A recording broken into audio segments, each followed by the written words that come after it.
여러분 안녕하십니까? 여디디아와 함께하는 하늘 은하수 라디오에 오신 모든 분들을 진심으로 환영합니다. 오늘은 가인과 아벨이 시험을 받음이라는 제목으로 이야기를 나누어 보겠습니다. 여디디아님, 성경 속 첫 형제 이야기 가인과 아벨. 다들 잘 아는 이야기지만 그 안에 담긴 의미가 생각보다 훨씬 깊다고 들었어요. 단순히 성격이 좋다 나쁘다 이런 걸 넘어서는 근본적인 차이점, 그게 뭘까요? 네, 맞습니다. 이게 그냥 성격 문제가 아니에요. 그 시작부터, 그러니까 하나님을 향한 마음의 방향 자체가 아주 달랐어요. 아벨은 하나님의 약속, 그 구원의 계획이 있잖아요. 그걸 정말 감사하게 받아들이고 하나님께 충성하려고 했죠. 반면에 가인은 마음속에 좀 반항심 같은 게 있었어요.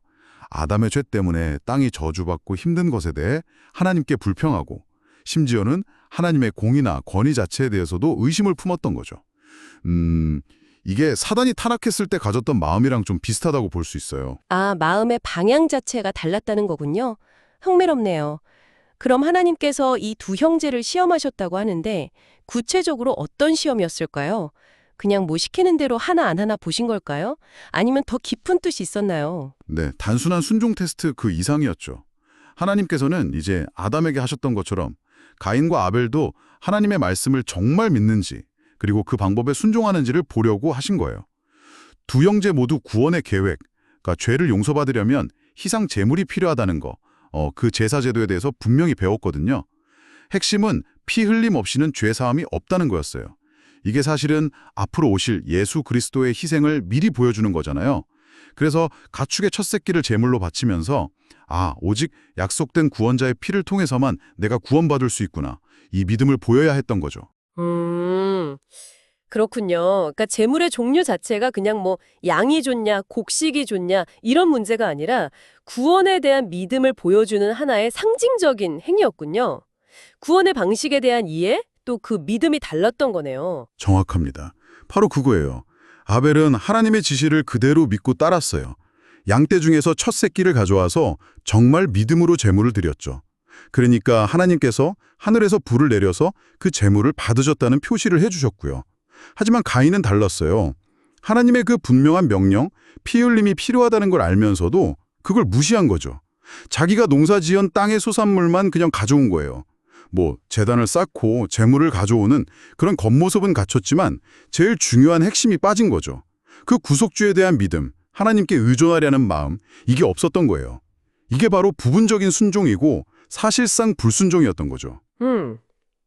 근데 어떤 면에서는 자기가 열심히 농사 지어서 얻은 최선의 결과물을 드린 거다, 이렇게 생각할 수도 있잖아요. 근데 왜 하나님께서는 가인의 제물을 받지 않으셨을까요? 가인의 행동이 그렇게 근본적으로 잘못된 건가요? 네, 그럴 수 있죠. 가인 입장에서는 그게 최선이라고 생각했을 수 있어요. 하지만 가인의 마음 중심에는 하나님의 계획에 대한 불신, 또 불만이 있었던 거예요. 그는 아마 피 흘림을 요구하는 그 제사 방식이 좀 불합리하다거나 아니면 자기 노력을 인정 안 해주는 것 같다고 느꼈을 수도 있어요. 하나님의 방법을 따르는 걸 약간 자기의 약함을 인정하는 거라고 생각했을 수도 있고요. 그래서 자신의 힘, 자신의 공로, 즉 땅의 소산이라는 자기 행위로 하나님의 인정을 받으려 했던 거죠. 거기에는 죄에 대한 진정한 뉘우침이나 하나님의 은혜에 대한 갈망이 좀 부족했어요. 이게 사실 오늘날에도 비슷해요. 많은 사람들이 그리스도의 희생 없이도 내 선행이나 노력으로 충분히 구원받을 수 있다고 생각하는 것과 같은 거죠. 아, 자신의 행위를 의지하려는 마음, 그게 문제였군요. 결국 하나님께서 아벨의 제물만 받으셨을 때 가인의 반응은 어땠어요? 그냥 실망한 정도가 아니었을 것 같은데요? 네, 그냥 실망한 정도가 아니었죠. 가인은 하나님과 아벨에게 아주 격렬하게 분노했어요. 얼굴빛까지 변했다고 하잖아요.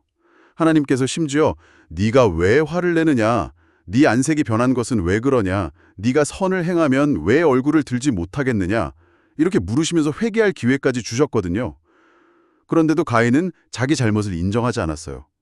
오히려 동생 아벨이 옆에서 온유하게 하나님의 뜻을 설명하고 형의 잘못을 좀 바로잡으려 하니까 그 분노가 더 커진 거죠. 결국엔 동생을 들로 불러내서 쳐 죽이는 끔찍한 비극으로 이어진 거예요. 정말 너무 안타까운 결과네요. 이 오래된 이야기가 지금 우리에게 주는 메시지는 뭘까요? 그냥 옛날 이야기로 끝나는 건 아닐 텐데요. 그럼요. 이 가인과 아벨의 이야기는 사실 오늘날에도 존재하는 두 가지 신앙의 길을 아주 분명하게 보여줘요. 아벨의 길은 뭐냐면 내 죄를 인정하고 하나님께서 마련하신 유일한 구원의 길, 바로 예수 그리스도의 공로만 믿고 의지하는 길이에요. 반면에 가인의 길은 내 노력, 내 선행, 내 공로 이런 걸로 내 의를 세워서 하나님께 인정받으려고 하는 길이죠. 하지만 성경은 분명히 말하거든요.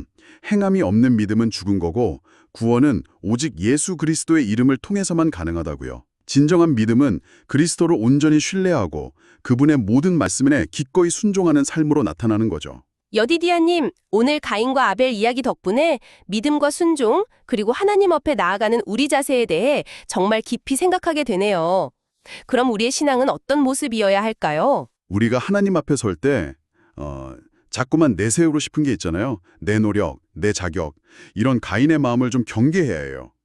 대신에 겸손하게 나는 부족하구나, 나는 죄인이구나, 이걸 인정하고 오직 예수 그리스도의 십자가 공로, 그분의 의만을 붙드는 아벨의 믿음, 그걸 선택해야 하는 거죠. 진짜 믿음은 우리 삶의 모든 영역에서 나타나요. 하나님의 말씀에 기꺼이 네 하고 순종하는 모습으로요. 오늘 이 이야기가 우리 마음 중심에 정말 무엇이 있는지, 내가 진짜 하나님만 의지하고 있는지 한번 정직하게 돌아보는 그런 귀한 계기가 되었으면 좋겠습니다. 여러분, 오늘의 하늘의 나스 라디오 어떠셨나요? 매일매일 저녁 9시에 더 다양하고 흥미로운 주제로 여러분들을 찾아오도록 하겠습니다. 구독과 좋아요, 알림 설정은 저에게 큰 힘이 됩니다.